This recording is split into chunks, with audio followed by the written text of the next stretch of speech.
Hiya, so it's Gaz here from Moth Creaturae with another workshop build update. So you'll have seen the last video where it's coming to completion now almost. I just need to sort of batten the hatches and make sure I've got like security measures in place, such as lockable doors. I certainly won't be putting any tools in while it's just like a sort of shelter at the moment.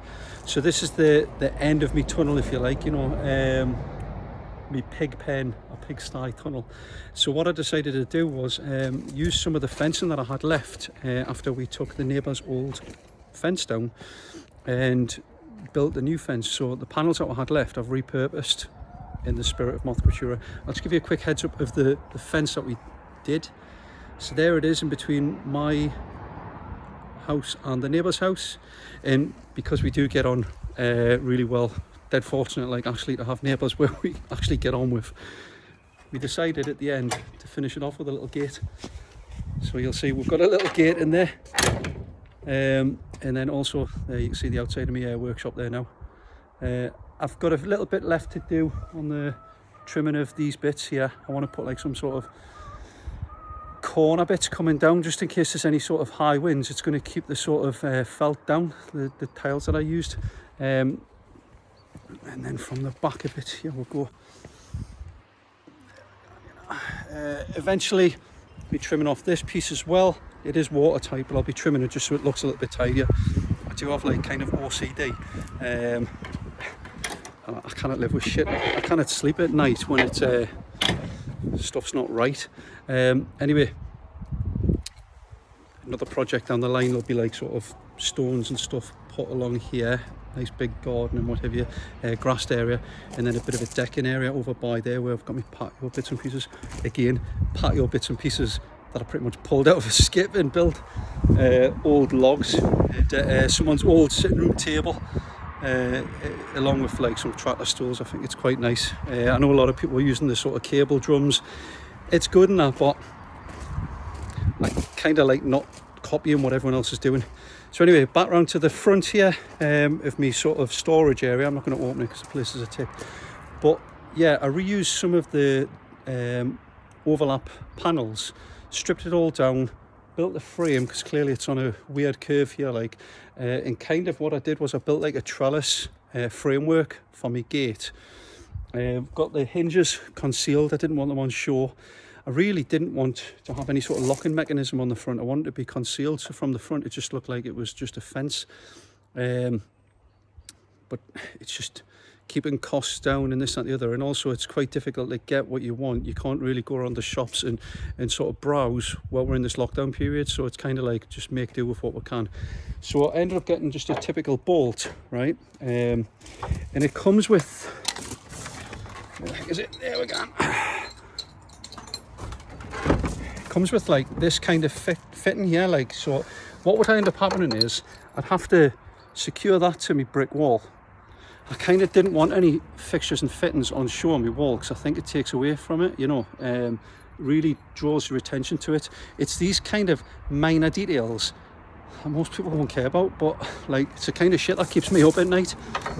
So what I figured was I'd make something else instead of that. It needs to secure it, but I wanted something that would be quite invisible, if you like.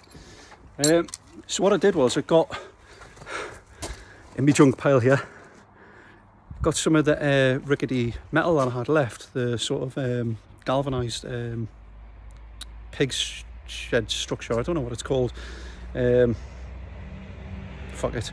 But I got some of that anyway, and I cut a piece off with my angle grinder. You'll see me little mess here that I've been making with my freaking tools. I cut a piece off, trimmed it all out, like sort of almost like an A4 sheet of paper, if you like. Hammered it all down like nice and flat in my workshop on the bench there. Got like a metal working workshop.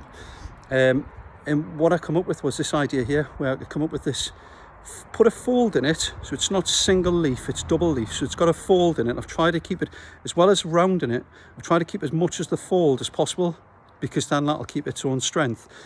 And rather than just putting one fold in it there, what I did was I left wings, if you like, on one side, so once it was folded in half I could then hammer them down and sort of tighten against it, if that makes any sense. I don't know the technicalities. I'm not like a trained fucking woodworker or metal worker. It's just some shit that I enjoy doing. But yeah, so then I come, it kind of like, it's really low profile. Now, clearly this is going to protrude from my wall. Just put it in place where it'll be.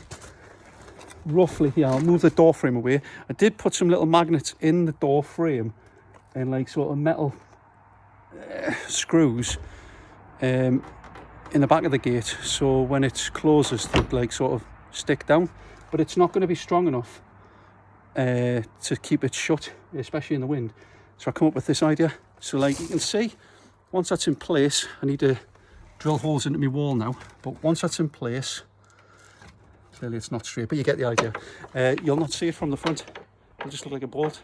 Clearly the issue then will be when the bolt goes through, and what I'll be doing is putting it through to its full extent and then trimming off a piece.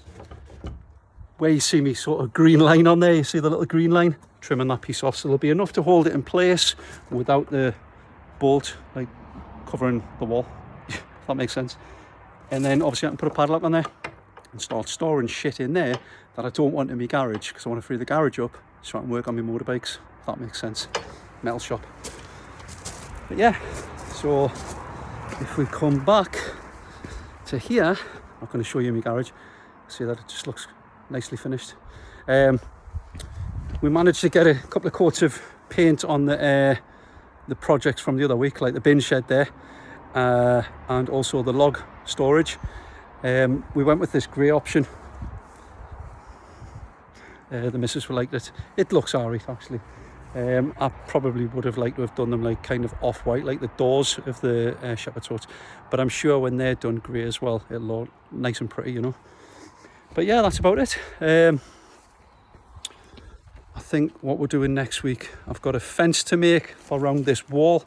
I've been hammering on with these bits and pieces. You'll see all the chopped up bits of plank there. We've been humming and hawing whether we're going to do a picket fence with the sort of shaped tops, but since I've done that fence there with the logs and I've got some logs left over here, I think what we're going to opt for is like a shorter version of that, if you like. That's a 4-foot fence. I think we're probably going to go with like sort of 1 foot above the top of the wall, so maybe it's 2 foot here with a 1 foot panel section, and paint that green. And so it'll not be picket, it'll just be flat topped to match that, and we think that might look quite uniformal. Should look good. Anyway, that was enough for now. I'll let you crack on and enjoy the rest of your day or your night. Take care. Bye.